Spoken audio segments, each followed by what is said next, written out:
ఒక్కసారి కొమ్మూరి గోల్డ్ కి కాల్ చేయండి. తాకట్లో ఉన్న మీ బంగారాన్ని విడిపించి మార్కెట్ ప్రైస్ కి వాళ్ళు కొనుక్కుని మిగతా డబ్బులు మీకు ఇచ్చేస్తారు. హలో అండి, అందరికీ నమస్కారం. ఢిల్లీ హైకోర్టు చాలా క్లియర్గా చెప్పింది, హెరిటేజ్ మీద అనవసరమైన పుకాలు లేపొద్దు, ఆధారాలు లేని వార్తలు రాయొద్దు అని చెప్పింది. కానీ ఈరోజు కూడా సాక్షి బ్యానర్ ఐటమ్ హెరిటేజ్ మీదే ఉంది. ఎక్కడో మహారాష్ట్ర డిప్యూటీ సీఎం ఆయన ఒక విమాన ప్రమాదంలో చనిపోయాడు. ఆ విమానానికి హెరిటేజ్కి ఏదో సంబంధం ఉందంట. అంటే సహజంగా మళ్ళా హెరిటేజ్ సంబంధం ఉంది కాబట్టి, చంద్రబాబు నాయుడు కుటుంబ సభ్యులకి సంబంధం ఉంది కాబట్టి అక్కడ ఉన్నటువంటి కుట్ర కోణం బయటికి రాకుండా కేంద్ర మంత్రిగా ఉన్నటువంటి రామ్మోహన్ నాయుడు చూస్తున్నాడట. ఇది పెద్ద ఎత్తున వైసీపీ చేస్తున్న రాద్ధాంతమా? ఎందుకు హెరిటేజ్ మీద ఇంతలా? Already Indapur dairy, Heritage dairy ఒకటే అని చెప్పినప్పుడు ఆధారాలతో హెరిటేజ్ నిరూపించుకుంది, కోర్టుకు కూడా పోయి చెప్పుకుంది. తర్వాత హెరిటేజ్ డైరీకి బోలేబాబా డైరీకి సంబంధం పెట్టినప్పుడు మాకున్నటువంటి సంబంధాలున్న బోలేబాబా వేరు, తిరుమల దేవస్థానానికి నకిలీని సప్లై చేసిన బోలేబాబా వేరు అనేటువంటి విషయాన్ని కూడా నిరూపించింది, కోర్టు దగ్గోడిపై చెప్పుకుంది. ఇక అవన్నీ చెప్పుకున్న తర్వాతే కోర్టు మీరు పిచ్చి పిచ్చి కథనాలు రాయొద్దని చెప్పేసి సాక్షికి వార్నింగ్ ఇచ్చింది. రాసిన కథనాలు డిలీట్ చేయమని కూడా చెప్పింది 24 గంటల వ్యవధిలో. ఇన్ని సంవత్సరాల నా జర్నలిజం కెరియర్లో ఒక మీడియా ఛానల్కి, ఒక పేపర్కి, ఒక టీవీ ఛానల్కి 24 గంటల సమయం ఇచ్చి మీరు ప్రచారం చేసిన వార్తా కథనాలన్నీ డిలీట్ చేయండి అని చెప్పడం నాకు తెలిసి తొలిసారి.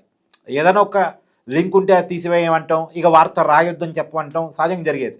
కానీ మొత్తం రాసినటువంటి వాటి మొత్తం కూడా డిలీట్ చేయమని చెప్పడం అనేది మనం చూసాం. అయినా సరే వాళ్ళు ఇంకా రాస్తున్నారంటే ఏమనుకోవాలి, మాట్లాడుకునే ప్రయత్నం చేద్దాం. నాతో ఉన్నారు ప్రముఖ సామాజిక రాజకీయ విశ్లేషకులు అంకంరావు గారు. సార్ నమస్కారం. నమస్తే అండి. సార్, నేను జర్నలిస్ట్నే, దాదాపు 2 దశాబ్దాల అనుభవం ఉంది నాకు. కానీ ఏ రోజు కూడా ఒక కోర్టు ఒక మీడియా ఛానల్కి, ఒక పేపర్కి మీరు రాసినవన్నీ, మీరు చెప్పినవన్నీ డిలీట్ చేయండి అని చెప్పలేదు. కానీ చెప్పారు మొన్న హెరిటేజ్ విషయంలో. అయినా సరే వాళ్ళు రాయటం ఆపలేదు. ఇవాళ సార్ అజిత్ పవార్ విమాన ప్రమాదానికి హెరిటేజ్కి లింక్ పెడుతూ వార్త రాశారు. ఎలా చూడాలి? ఇప్పుడు మీరు ఇందాక చెప్పారు, న్యాయస్థానం, ఢిల్లీ న్యాయస్థానం చాలా స్పష్టంగా చెప్పింది. అయినా పదే పదే వాళ్ళు ఇదే క్రమంలో ముందుకెళ్తున్నారు. ప్రభుత్వం ఎందుకు వెనుకుంటుంది? చర్యల రూపేణా ఇప్పుడు వాళ్ళు, ఇది హెరిటేజ్ మీద కాదు నేను చెప్పేది, ప్రభుత్వం మీద రకరకాల కథనాలు, అసత్య ప్రచారాలు ఆ విధంగా చేస్తున్నప్పుడు ప్రభుత్వ పరంగా చర్యలేవి? కరెక్టే. అది కదా వాళ్ళకి అలుసు. అంటే వాళ్ళు హైదరాబాద్ బేస్ నుంచి నడుస్తున్నారు కాబట్టి ఇక్కడ ప్రభుత్వం తీసుకోవాలనే కాడ ఉన్న దానికి దీనికి ఇప్పుడు అదేలేండి, ప్రభుత్వ స్పందన అనేది ఉండాలి కదా. మీరు ఈ విధంగా తీర్పు ఇచ్చిన తర్వాత కూడా ఈ విధంగా పదే పదే ఈ విధంగా రాస్తున్నారు, దాని మీద మేము తీసుకుపోయే చర్యలకు మీరు బాధ్యులు, దీనికి మీ సమాధానం ఏంటి, ముందుగా వచ్చి మాకు సమాధానం చెప్పండి అని చెప్పని ఆ ఎడిటర్కి అలాగే యాజమాన్యానికి తాకిదులు అయితే పంపించాలా వద్దా? అవును, డైరెక్ట్ ముఖ్యమంత్రి గారు కుటుంబ సభ్యులకి అంటగడుతూ రాస్తున్నప్పుడు ప్రభుత్వం రెస్పాండ్ కావాలి కదా. అవును. మరి ఎందుకు వీళ్ళు విన్నకుంటున్నారు, ఎందుకు ఈ అవకాశం ఇస్తున్నారు వీళ్ళకి? సార్, నాకు కొన్ని డౌట్స్ ఉన్నాయి. ఇప్పుడు వైఎస్ రాజశేఖర రెడ్డి గారు చనిపోయినప్పుడు కూడా అది ప్రమాదం కాదు, కుట్ర దాగుంది. అప్పట్లో కూడా చంద్రబాబు నాయుడిని, సోనియా గాంధీని, రిలయన్స్ అంబానీని కలుపుతూ ఒక కథనాలు రాశారు, పెద్ద గొడవ జరిగింది, మీకు తెలియంది కాదు. సో తర్వాత సీన్ కట్ చేస్తే అదే రిలయన్స్ కుటుంబానికి వైసీపీ రాజ్యసభ ఇచ్చింది అనుకున్న, అది వేరే విషయం, రిలయన్స్ సంస్థలకు సంబంధించిన వ్యక్తికి. తర్వాత కాలంలో కూడా వాళ్ళ బాబాయ్ చనిపోతే దాన్ని ఫస్ట్ టైం గుండెపోటు అన్నారు, తర్వాత గొడ్డలపోటుగా మన సునీత గారు నిరూపించిన తర్వాత దాన్ని కూడా చంద్రబాబు నాయుడు గారికి పోస్తూ ముందు ఇవన్నీ రాయితలకే నారాసుర రక్త చరిత్ర అని చెప్పని మరొక రోజు, అంటే మార్చి 15వ తారీఖు నాడు ఈ ఉదంతం జరిగితే మార్చి 16వ తారీఖు నాడు వచ్చిన వాళ్ళ పేపర్లో అంటే మొదటి పేజీలో బ్యాన్ రైటంగా వేసి చంద్రబాబు నాయుడు గారి చేతిలో కత్తి పెట్టి రక్తపు మరకలతోటి నారాసుర రక్త చరిత్ర అన్నారు. ఆ రోజు చర్యలు తీసుకోలేదు, దాని మీద నుంచి ఈ రోజు వరకు కూడా చర్యలు తీసుకోలేదు వీళ్ళు. ఈ రోజైనా మళ్ళీ దాన్ని రీఓపెన్ చేసేసి ఇలా ఎందుకు ప్రచురించారు మీరు, దీని మీద మీ యొక్క ఏ ఆధారాలతో మీరు చేశారు, మాకు వివరణ కావాలి అని చెప్పని ఈ రోజు కూడా ప్రభుత్వం తరపు నుంచి వెళ్ళట్లేదు కదా. ఇదే కదా వాళ్ళకి ధైర్యం అంటున్నాను నేను. ఇప్పుడు ఇండాపూర్ డైరీ కావచ్చు, స్పష్టంగా వాళ్ళ యాజమాన్యం బయటకు వచ్చేసి నీ ఎన్ని ఎకరాల్లో ఉందో, ఏ ప్లాంట్ ఏ పొజిషన్ ఏంటో వాళ్ళు వివరంగా చెప్పి అసలు మీకు సమాధానాలు చెప్పాల్సిన అవసరం ఏంటి మా గురించి అన్నట్టు వాళ్ళు మేనేజ్మెంట్ మాట్లాడుతూనే ఉన్నారు. అవును, హెరిటేజ్ వాళ్ళు స్పష్టంగా ఇచ్చారు. అవును, ఎక్కడైనా జరిగేది ఒక ప్రముఖ సంస్థ నుంచి పేరెనికి కానీ ఏదైనా వస్తూ ఉంటే మార్కెటింగ్ ఎవరైనా చేసుకుంటూ ఉంటారు అవును. వాళ్ళ పేరు వేసుకొని వాళ్ళకున్న బిజినెస్ టు బిజినెస్ సంబంధాలు. సంబంధాలను బట్టి ఒప్పందాలను బట్టి ఎట్టబడితే కూడా కాదు, అవును, అది విత్ అగ్రిమెంట్ ద్వారా. అగ్రిమెంట్ ద్వారా. అవును. దానికన్నిటికీ వాళ్ళు ఏవేవి ఉన్నాయో మొత్తం చూయించిన తర్వాత ఈ రోజుకి దాని గురించి వాళ్ళు మాట్లాడుతూ ఇంకా పక్కదారి మళ్లించాలని చూస్తున్నారు. అంటే ఇది వేగవంతంగా చర్యలు తీసుకోకుండా ఉండటం కోసం, చర్చ పక్కదారి పట్టడం కోసం, ఇంకా దీన్ని హెరిటేజ్తో సంబంధం ఉంది అని చెప్పని ప్రస్తుతానికి వాళ్ళు హెరిటేజ్ ఆర్థిక మూలాలను దెబ్బతీయాలనే విషయంలో ముందుకెళ్తున్నారు. మీరు గమనించుకోండి. అదేలేండి. వీళ్ళు అనుకున్నట్టు వేరే విధంగా వెళ్ళట్లేదు వాళ్ళు. దీని ద్వారా హెరిటేజ్కి సంబంధించినటువంటి షేర్ల వాల్యూ పడేయడంతో పాటు వాళ్ళు చేసే ఉత్పత్తుల్ని కొనకుండా చేయాలనే ప్రయత్నంలో, ఆర్థికంగా వీళ్ళని దెబ్బతీయాలనే కార్యక్రమంలో వాళ్ళు ఒక ఏజెండా పెట్టుకొని ముందుకెళ్తున్నారు. దాన్ని ఆదిలోనే తుంచేయాల్సిన బాధ్యత అయితే హెరిటేజ్ వాళ్ళకి ఉంది, అట్లాగే ప్రభుత్వానికి కూడా ఉంది. ఈరోజు మొన్న కథనాలను తొలగించమన్నారు కదా, మరి ఈరోజు కథనాలన్నీ ప్రచురించారు కదా. అవును. మరి దీని మీద మళ్ళీ ఎమ్మెల్యే న్యాయస్థానానికి వీళ్ళు చూపించాల్సిన అవసరం వెళ్ళాలి కదా. వెళ్ళాలి కదా.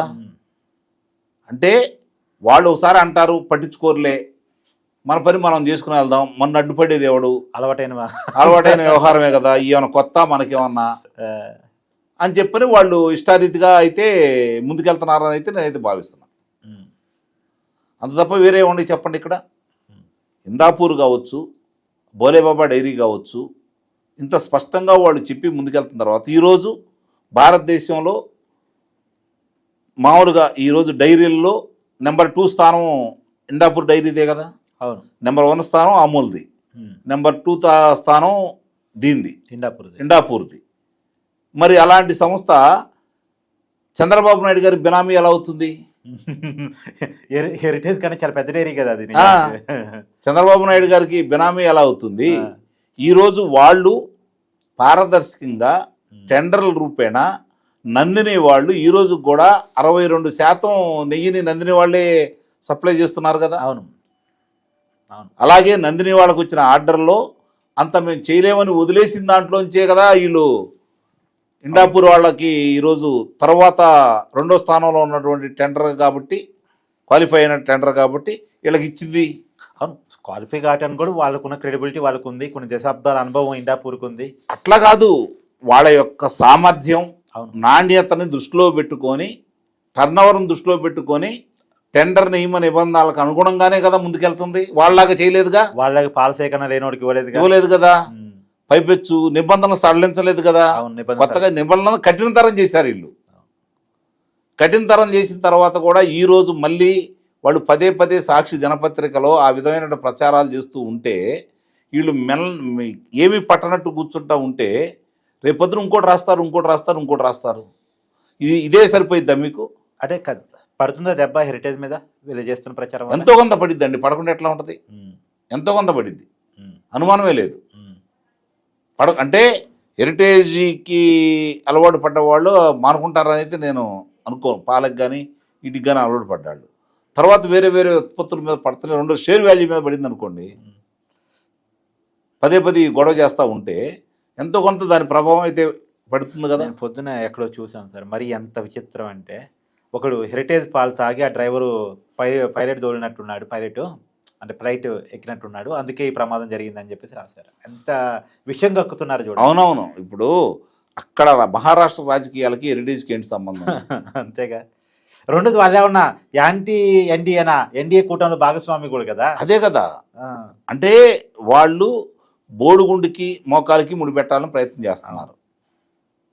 అర్థమైందండి. అది తప్పని అందరూ తెలుసు సంగతి వాళ్ళకి తెలిసినా కూడా పదే ఏదో రకంగా వీళ్ళు నిద్రపోనీయకూడదు అని అందులో శరత్ పవార్ చాలా క్లియర్గా చెప్పింది సార్, మాకే అనుమానాలు లేవు, అది ప్రమాదం అని చెప్పాడు. అంటే వాళ్ళు కుటుంబ సభ్యులు ఏం చెప్పినా కూడా వీళ్ళు పట్టించుకోరు. ఈ లేకాడికి చంద్రబాబు నాయుడు గారు, హెరిటేజ్ ఫుడ్స్, లోకేష్ గారు, భువనేశ్వర్ గారు, వీళ్ళు తప్ప వేరే కనపడరు వాళ్ళకి. వీళ్ళకి సంబంధించిన ఏదో ఒకటి రోజు వండి వార్చాలి, అసత్య ప్రచారాలు చేయాలి. 10 సార్లు చేస్తే నమ్మరా. దేశవ్యాప్తంగా దీని చర్చ తీసుకొచ్చామనుకోండి, పేటీఎం బ్యాచ్ కొంతమంది ఉంటారు కదా, వాళ్ళ ద్వారా కూడా కొంచెం చర్చ తీసుకొచ్చారనుకోండి, ఎంతో కొంత వీళ్ళ మీద అపనమ్మకం ఏర్పడింది కదా. కానీ దానివల్ల రోజు రోజుకి వాళ్ళే పల్సన్ అవుతున్నారని చెప్పి భావించాలి. కానీ వీళ్ళ ఉత్పత్తులకు సంబంధించింది కావచ్చు, వీళ్ళు ఏమీ చేయలేరులే అనే ధీమా వీళ్ళకి సహకరించే వాళ్ళకి మాత్రం ఏర్పడుతుంది. అది మాత్రం మనం మర్చిపోవద్దు ఇక్కడ.